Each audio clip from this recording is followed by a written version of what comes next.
Assalamualaikum warahmatullahi wabarakatuh. Nama saya Andre Daviano, NIM F1S1 19098. Pada video kali ini akan mereview beberapa jurnal yang bertemakan tentang evaluasi sistem informasi. Oke, tanpa memperpanjang waktu, langsung saja ke review jurnalnya. Oke, jurnal pertama itu berjudul Pengembangan dan Evaluasi Sistem Informasi di Instalasi Gizi RSD Profesor Dr. Surojo Magelang. Profil jurnal, judul jurnalnya yaitu tadi yang ditulis oleh Basuki Wibowo, Kusworo Adi, dan Eko Sediono, volume 15 nomor 1 tahun 2021 yang diterbitkan oleh jurnal Teknoinfo. Nah, adapun masalah yang melatar belakangi dari jurnal ini yaitu instalasi gizi merupakan salah satu unit pelayanan penunjang yang penting dalam sebuah rumah sakit. Di instalasi gizi RSD Profesor Dr. Surojo Magelang terdapat kendala dalam proses perencanaan dan pengadaan kebutuhan bahan makanan, meliputi perencanaan menu, masakan, serta perhitungan bahan makanan yang masih dilakukan secara manual. Kita lanjut ke metodologi penelitian yang digunakan dalam jurnal ini. Itu pertama ada instrumen pengumpulan datanya yang digunakan dengan melakukan observasi pada SI yang sedang berjalan sekarang, pedoman wawancara, serta checklist penilaian kualitas informasi pada pengadaan menu makanan instalasi gizi RSDS. Lalu digunakan juga metode FAST yang mencakup beberapa hal ini, yaitu ada definisi lingkup, analisis permasalahan, analisis kebutuhan, desain logis, analisis keputusan, desain fisik dan integrasi, konstruksi, dan instalasi sistemnya. Lalu ada juga teknik pengolahan dan analisa data, mulai dari editing dan coding dengan cara meneliti setiap form pengumpulan data. Lalu ada analisis data dan menggunakan rata-rata tertimbang, yaitu analisisnya dievaluasi dari sistem menggunakan rata-rata tertimbang dengan rumus jumlah semua responden pada tingkat persetujuan dikali jumlah dari bobot pertanyaan. Bobot pertanyaan berbobot 1, 2, 3, 4, dan 5 dibagi dari jumlah responden.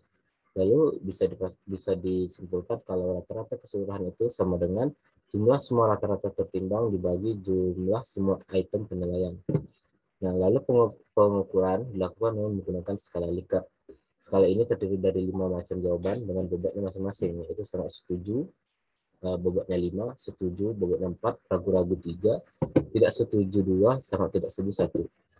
Dan metode tersebut akan digunakan sebagai materi pretest dan post-testnya. Adapun hasil dan analisis dari jurnal ini bisa dilihat pada gambar. Ada 3 pernyataan, yaitu akurasi, waktu, dan relevansi, dan membandingkan antara rata-rata sebelum dan rata-rata sesudah beserta selisihnya. Yang didapatlah rata-rata sebelum itu 72,8% dan rata-rata sesudahnya itu 97,5%. Nah, ini tertimbang dari poin kuesioner yang diberikan kepada responden. Jadi diketahui bahwa dengan adanya pengembangan SI perencanaan dan pengadaan menu makanan pada instalasi gizi RSDS telah terjadi peningkatan kualitas informasi sebesar 24,7%, yang mana sebelumnya itu 72,8% meningkat menjadi 97,5%. Lalu peningkatan paling banyak dari sisi waktu sebesar 28%, dari sisi akurasi 25%, dan sisi relevansi naik 21,3%. Jadi secara keseluruhan, pengembangan SI perencanaan dan pengadaan menu makanan ini dapat menghasilkan kualitas informasi yang lebih baik dengan sistem yang ada sebelumnya. Jadi kesimpulan dalam jurnal yang pertama ini, pengembangan sistem informasi perencanaan dan pengadaan kebutuhan bahan makanan terbukti dapat meningkatkan akurasi, menurunkan lama waktu kerja, serta meningkatkan relevansi, sehingga proses perencanaan menu dan pengadaan kebutuhan bahan makanan di instalasi gizi RSDS dapat dilakukan dengan lebih cepat, cepat, dan dinamis. Oke, sekarang lanjut ke jurnal kedua berjudul Analisis dan Evaluasi Penerapan Sistem Informasi Smart Library Amikom Resource Center dengan metode PIS Framework. Adapun profil jurnalnya, ini tadi judul jurnalnya. Jurnalnya ditulis oleh Dwiantoro, volume 3, nomor 2 tahun 2019, dengan nama jurnal penerbitnya adalah Jurnal Ilmu Perpustakaan dan Informasi. Masalah yang melatar belakangi penelitian jurnal ini yaitu salah satu perpustakaan menggunakan sistem informasi, salah satunya adalah Amikom Resource Center dengan nama Smart Library, dikembangkan oleh lembaga induknya sendiri. Nah, dengan adanya Smart Library ini banyak sekali kemudahan yang ditawarkan, mulai dari administrasi, layanan, pengolahan, dan lain-lain. Nah, hal tersebut akan membuat pustakawan memberikan pelayanan yang lebih cepat dan mudah bagi pemustaka.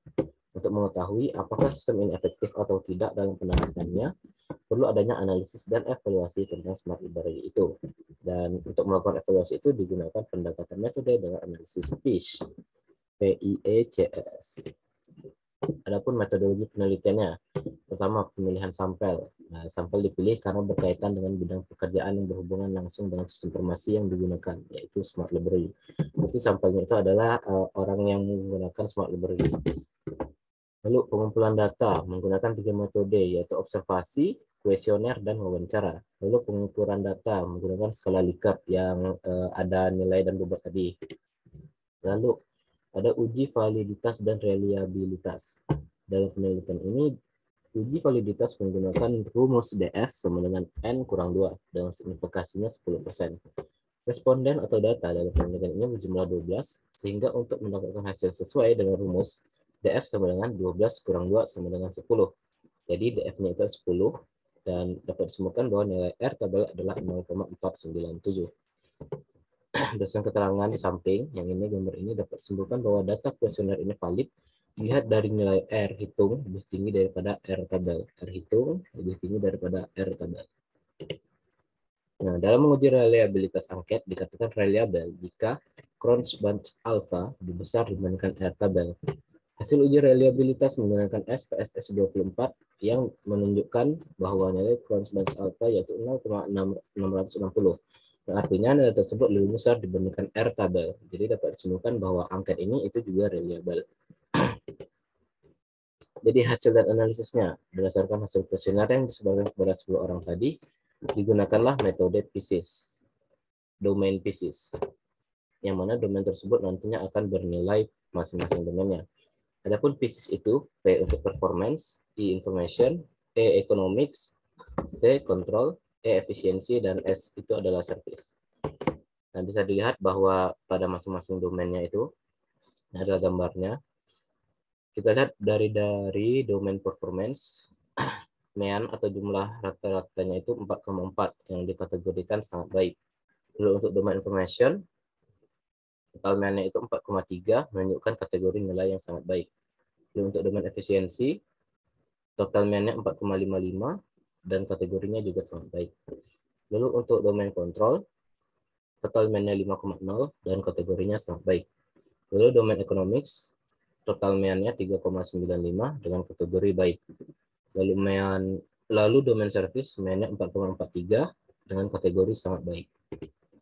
Jadi kesimpulannya, pada hasil analisisnya ini, pada domain performance, hasil rata-rata MEAN 4,4, domain information 4,3, ekonomi 3,95, kontrol 5,0, efisiensi 4,55, dan service 4,43 dengan rata-rata kategorinya itu sangat baik.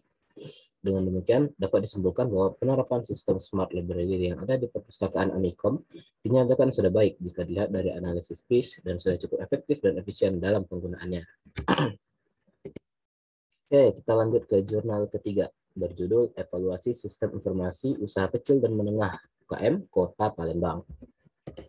Adapun profil jurnalnya, yaitu ini ada judul jurnalnya yang tadi, ditulis oleh Ahmad Haidar Mirza dan Ade Putra, volume 6 nomor 4 tahun 2019 dengan jurnal penerbitnya itu Jurnal Teknologi Informasi dan Ilmu Komputer, JTIIK. Masalah yang melatar belakangi dari penulisan jurnal ini yaitu keberadaan website UKM Kota Palembang merupakan suatu sarana yang diperuntukkan bagi para pelaku UKM di Kota Palembang untuk melakukan promosi terhadap produknya. Nah, mengingat proses pemasaran masih menggunakan metode konvensional, itu membutuhkan biaya operasional yang tinggi dan merupakan salah satu permasalahan yang dihadapi oleh para pelaku UKM. Dengan memanfaatkan internet, proses penyebaran informasi akan lebih cepat, diketahui oleh setiap individu yang tersambung dengan perangkat internet, serta mampu untuk menjangkau cakupan wilayah yang lebih luas. Salah satu upaya untuk dapat menilai kualitas pelayanan ini yaitu dengan menggunakan metode WAL 4.0. Terdiri dari 3 variabel, yaitu kualitas penggunaan, kualitas informasi, dan kualitas interaksi, sehingga dapat dirasakan perlu untuk melakukan suatu proses evaluasi terhadap sistem UKM di Kota Palembang ini, guna mengetahui seberapa jauh penerimaan dari para pengguna, ini para pelaku UKM yang ada di lingkungan Kota Palembang. Adapun metodologi penelitian dari jurnal ini, pertama itu pendataan responden, lalu sesudahnya penyebaran kuesioner, lalu pengumpulan data dari kuesioner yang telah disebarkan, Lalu menggunakan analisis qual versi 4.0 yang mana tadi kualitas interaksi, kualitas informasi, dan kualitas kegunaannya.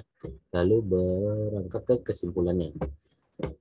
Jadi berdasarkan tujuan dan penggunaan metode penelitian yang akan dipakai, digunakan kuesioner. Kuesioner ini disebarkan kepada para responden yang telah dilakukan pemilihan sebagai sampel.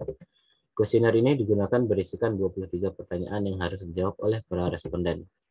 Pada penelitian ini digunakan juga metode analisis menggunakan skala Likert dalam melakukan penilaian dengan bobot dan nilai masing-masing untuk menilai kualitas dari SI usaha kecil dan menengah Kota Palembang. Jadi hasil dan analisisnya pertama dari responden. Bisa dilihat pada tabel ini ya, bukan tabel, dari Smart Art ini. Responden evaluasi sistem informasi UTM di Kota Palembang. Itu pada respondennya itu dari 100% ada 23% kuliner, 34% fashion, 8% pendidikan, 4% usaha online, 14% otomotif, agrobisnis 2%, dan kerajinan itu 15%. Ini hasil analisis dari para respondennya. Lalu uji validitas dan reliabilitas. Uji validitas digunakan untuk menilai apakah suatu kuesioner sah atau valid dan untuk diteruskan guna melakukan proses analisis data. Proses penilaian validitas diterapkan dengan uji korelasi pada SSS for Windows versi 21.0 dengan adanya tanda 2 bintang atau 1 bintang. Pada nilai korelasi yang dikategorikan signifikan, adanya hubungan yang valid untuk dapat diteruskan. Sedangkan apabila terdapat item yang tidak memiliki tanda di atas, tidak dapat lagi untuk diikut sertakan. Oke. Dan setelah dilakukan uji validitas, kemudian dilakukan juga uji reliabilitas yang dilihat dari Cronbach's alpha setiap variabel, baik dari usability, information, dan interaction quality, yang kemudian dibandingkan dengan standar nilai kelayakan dengan nilai koefisien yang telah ditetapkan, yakni 0,6. Lalu ada teknik analisis regresi sederhana.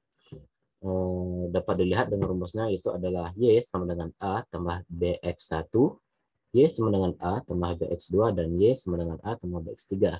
Yang Y itu adalah total overall impression-nya, X1-nya adalah usability quality, dan X2-nya adalah information quality. Nah, pengaruh variable usability quality terhadap variable overall impression dinyatakan dengan Y sama dengan 2778 ditambah 0,310X.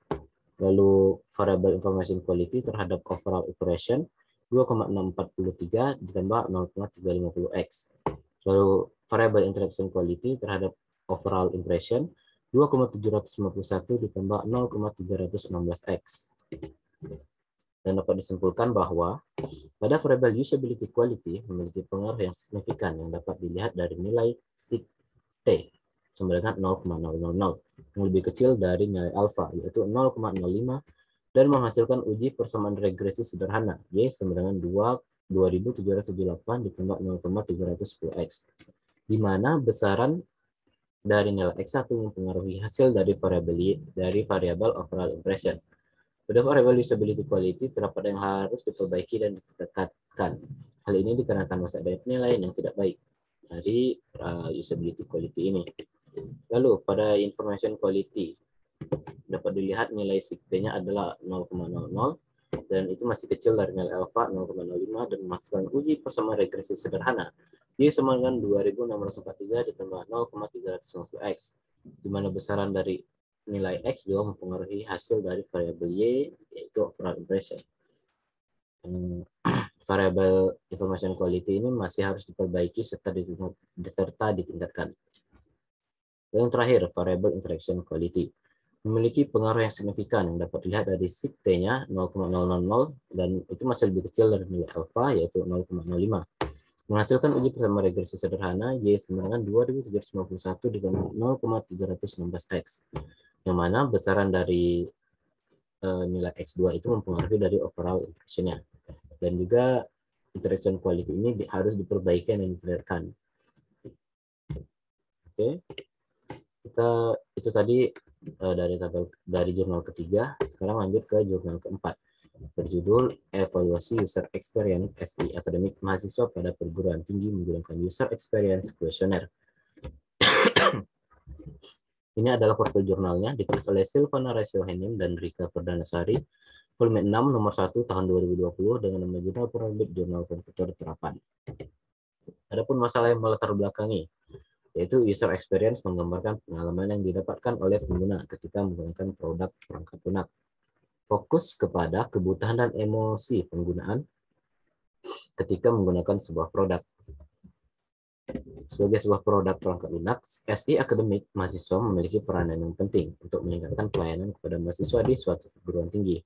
Nah, pengukuran ini dilakukan untuk mengetahui pengalaman yang diperoleh pengguna ketika menggunakan sistem informasi akademik mahasiswa. Jadi metodologi penelitian yang digunakan, pertama ada studi literatur, kedua penentuan populasi dan sampel penelitian, yang mana responden penelitiannya adalah mahasiswa Politeknik Caltech Riau yang memiliki status aktif pada semester ganjil tahun akademik 2019-2020. Pada semester ganjil akademik 2019-2020 ini, rata-rata mahasiswa sudah menggunakan sistem akademik lebih kurang 2,5 tahun. Jumlah sampel ditentukan dengan menggunakan rumus Slovin pada persamaan berikut. Itu N sama dengan N per 1 tambah N kali E pangkat 2. Di mana N kecil itu jumlah sampel, N besar jumlah populasi, dan E itu adalah margin error. Pada penelitian ini jumlah populasinya adalah 1.682 orang dengan margin of error-nya itu 10% atau 0,1. Jadi didapatkan persamaan itu N sama dengan 100.682 dibagi 1 ditambah 1.682 dikali 0,1 pangkat 2 dan hasilnya itu 94,38. Lalu dibulatkan menjadi 95. Dan itulah jumlah populasi minimalnya, yaitu 95. Ini adalah lalu pengumpulan data menggunakan UAQ. Ini adalah UAQ-nya, terdapat sekitar 26 kuesioner yang harus diisi, yang mana ada bobotnya itu dari 1 sampai 7. Ada 6 faktor user experience yang diukur menggunakan UAQ, yaitu daya tarik, kejelasan, efisiensi, ketepatan, stimulasi, dan kebaruan. Lalu kita ke hasil dan analisisnya. Dapat dilihat ya pada tabel ini. Ada 3, attractiveness, pragmatic quality, dan economic quality. Dengan nilai skala standar UAQ-nya itu untuk attractiveness 1,375, pragmatic quality 1,43, hedonic quality 1,10. Dan aspek UX yang ada tadi, daya tarik, kejelasan, efisiensi, ketepatan, stimulasi, dan kebaruan. Dan nilai yang didapat dari masing-masing tersebut adalah 1,375, 1,552, 1,354, 1,377, 1,346, dan 0,855. Dari seluruh aspek, nilai rata-rata untuk aspek kebaruan lebih rendah dibandingkan dengan aspek yang lainnya, itu kurang dari 1. Hal ini karena menurut pengguna sistem akademik mahasiswa masih monoton dan lazim. Dan ya bisa dilihat pada setiap variabel dari aspek kebaruan UAQ pada tabel di bawah ini. Setiap nilai rata-rata hasil perhitungan UAQ dibandingkan dengan nilai benchmark yang terdapat pada tabel ini untuk mengetahui maksud dari setiap nilai tersebut. Hasil pengukuran skala UAQ dibandingkan dengan nilai benchmark, yaitu pada gambar di bawah ini. Daya tarik, kejelasan, efisiensi, ketepatan, stimulasi, dan kebaruan dengan garis sistem ini adalah MEN.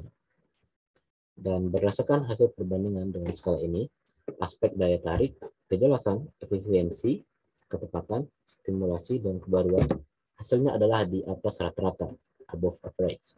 Sedangkan untuk stimulasi hasilnya adalah baik atau good.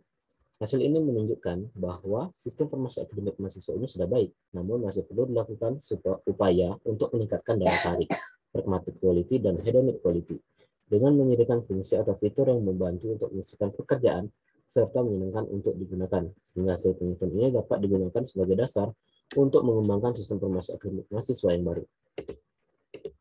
Jadi dapat disimpulkan dari jurnal keempat ini, hasil pengukuran untuk masing-masing aspek didapatkan nilai daya tarik 1,375, kejelasan 1,553, efisiensi 1,354, ketepatan 1,377, stimulasi 1,346, dan kebaruan 0,855.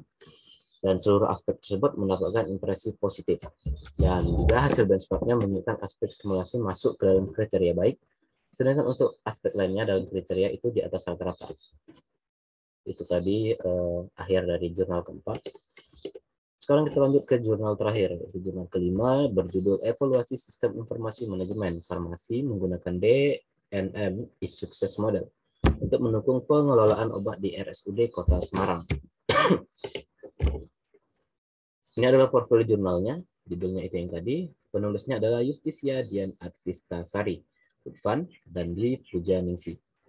Volume 5, nomor 4 tahun 2015, dengan jurnal penerbitnya Jurnal Manajemen dan Pelayanan Farmasi. Apa yang melatar belakangi jurnal ini? Yaitu RSUD Kota Semarang telah menggunakan sistem informasi manajemen yang berbasis komputer untuk mendukung kegiatan operasionalnya sejak tahun 2007 yang dikelola oleh vendor. Namun pada awal tahun 2012, SIM ini dikelola sendiri oleh instalasi SI manajemen rumah sakit dan telah diterapkan ke semua bagian pelayanan. Nah, evaluasi sistem informasi mengandung maksud untuk mengidentifikasi kekuatan dan kelemahan dari sistem yang sedang digunakan. Hal ini berguna sebagai salah satu upaya untuk mengetahui penyebab berbagai kendala yang ada, sehingga dapat dilakukan identifikasi masalah untuk kemudian dilakukan langkah-langkah perbaikan yang diperlukan. Lalu, metodologi penelitian yang digunakan. Metode yang digunakan dalam penelitian ini adalah model kesuksesan sistem informasi Delon dan McLean, yaitu tadi DNN, dengan cara melakukan survei menggunakan kuesioner untuk mendapatkan data primer yang akan digunakan untuk memperoleh hasil analisa dan penelitian. Dan hasil dan analisisnya, pertama itu dari karakteristik responden. Berdasarkan jenis kelamin, untuk wanita jumlah 48 orang, untuk pria 70 orang. Berdasarkan usia, responden rata-rata berusia 21 sampai 28 sebanyak 23 orang, usia 29 sampai 36 sebanyak 14 orang, 37 sampai 44 tahun sebanyak 9 orang, dan usia 45 sampai 52 sebanyak 9 orang. Dan berdasarkan jenis pekerjaannya, responden terdiri dari apoteker sebanyak 9 orang, asisten apoteker 38 orang, tenaga administrasi 8 orang, dan ya responden terbaiknya adalah asisten apoteker sebagai tenaga teknis kefarmasian.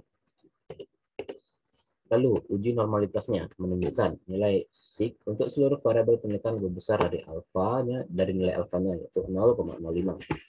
X1 0,200, X2 0,200, X3 0,075, Y1 0,200, Y2 0,200, Z sama 0,194. Sehingga dapat dikatakan bahwa data berdistribusi secara normal. Lalu ada uji multikolinearitas. Ini dimaksudkan untuk menguji apakah terjadi korelasi yang kuat antara variabel bebas. Hasil ini menunjukkan untuk semua variabel bebas penelitian menunjukkan nilai tolerance lebih besar dari 0,10. Dan nilai VEF lebih kecil dari 10. Dan dapat disimpulkan tidak terjadi multikolinearitas antara variabel bebasnya.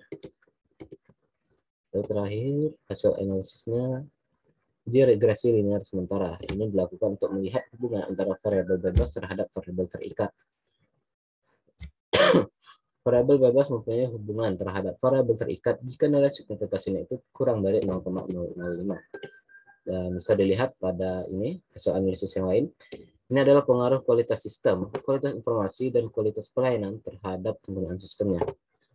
Bisa dilihat banyak sekali. Ini ringkasan pertama itu ada hasil regresi linear sederhana, lalu hasil regresi linear berganda, kualitas informasi dan kualitas pelayanan terhadap penggunaan sistem, lalu hasil regresi linear berganda, kualitas sistem, kualitas informasi, dan kualitas pelayanan terhadap kepuasan pengguna. Kita lanjut. Hasil uji regresi linear berganda pada penelitian menyatakan bahwa secara simultan variabel kualitas sistem, kualitas informasi, dan kualitas pelayanan berpengaruh positif terhadap sistem. Hal ini mungkin disebabkan karena hal ini bahwa terdapat hubungan signifikan antara kualitas sistem, kualitas informasi, dan kualitas pelayanan terhadap penggunaan sistem secara simultan atau bersama-sama. Nilai beta menggambarkan bahwa setiap kenaikan suatu variabel X akan meningkatkan variabel Y sebesar nilai beta. Dari hasil analisis diperoleh nilai beta variabel ini 0,08, Nilai beta variabel kualitas informasi 0,003. Nilai beta variabel kualitas pelayanan 0,986. Dan ini berarti setiap kenaikan satu nilai variabel kualitas pelayanan menggunakan penggunaan sistem sebesar 0,986. Hal ini mungkin disebabkan karena kurangnya komunikasi dan koordinasi antara personel instalasi sistem informasi manajemen rumah sakit dengan pengguna sistem. Lalu pengaruh kualitas sistem, kualitas informasi, dan kualitas pelayanan terhadap kepuasan pengguna. Ini hasil uji regresi linear berganda secara simultan variabel kualitas sistem, kualitas informasi, dan kualitas pelayanan berpengaruh secara positif terhadap kepuasan pengguna. Hal ini ditunjukkan dengan nilai signifikansi hasil penelitian lebih kecil dari nilai alfa, yaitu 0,5, yaitu sebesar 0,000. Berdasarkan hasil uji regresi linear berganda pada tabel 3, ini tabel ini, ditunjukkan nilai koefisiensi korelasi R adalah sebesar 0,685. Artinya antara variabel mempunyai tingkat keeratan tinggi. Uji determinasi mempunyai nilai 0,432, di mana nilai ini menunjukkan bahwa kualitas sistem, kualitas informasi, dan kualitas pelayanan berpengaruh 43,2% terhadap kepuasan pengguna, dan sisanya 56,8% dipengaruhi oleh variabel lain di luar model. Nah, dengan adanya sistem informasi ini menggunakan pengguna dalam menyimpan data, mencari data pasien maupun data obat, mempersingkat waktu tunggu pelayanan pasien lebih singkat. Cepatnya waktu untuk mengakses sistem informasi menyebabkan pengguna tidak merasa enggan untuk menggunakan sistem dan kepuasan pengguna akan tercapai. Lalu, pengaruh penggunaan sistem dan kepuasan pengguna terhadap net benefits yang diperoleh. Hasil uji regresi linear berganda menunjukkan bahwa nilai signifikasi itu lebih kecil dari alfanya 0,05, yaitu 0,000. Maka H0 ditolak, yang berarti penggunaan sistem dan kepuasan pengguna mempunyai pengaruh signifikan terhadap net benefits yang diperoleh.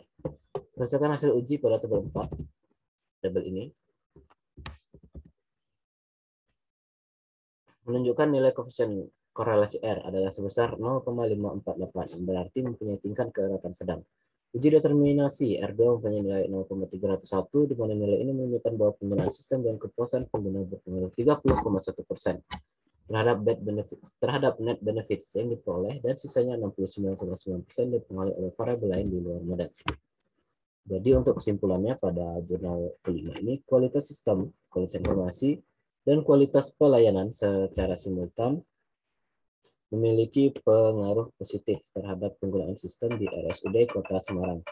Kualitas pelayanan memiliki pengaruh signifikan, sedangkan kualitas sistem dan kualitas informasi memiliki pengaruh tidak signifikan terhadap penggunaan sistem. Kualitas sistem, kualitas informasi, dan kualitas pelayanan secara simultan memiliki pengaruh positif terhadap kepuasan pengguna di RSUD Kota Semarang. Kualitas sistem memiliki pengaruh signifikan terhadap kepuasan pengguna, sedangkan kualitas informasi dan kualitas pelayanan memiliki pengaruh tidak signifikan terhadap kepuasan pengguna. Penggunaan sistem dan kepuasan pengguna keduanya memiliki pengaruh positif terhadap net benefit yang diperoleh. Ya, itu adalah review saya mengenai 5 jurnal yang berkaitan dengan evaluasi sistem informasi. Oke, kita sudah ada di akhir video, jadi saya mengucapkan ribuan terima kasih kepada teman-teman yang telah menonton video saya kali ini. Jika ada yang ingin ditanyakan, silakan bertanya di kolom komentar pada e-learning kita nanti. Oke, dengan begini saya akhiri review jurnal pada video kali ini. Terima kasih sekali lagi, saya ucapkan wabillahi taufiq wal hidayah. Wassalamualaikum warahmatullahi wabarakatuh.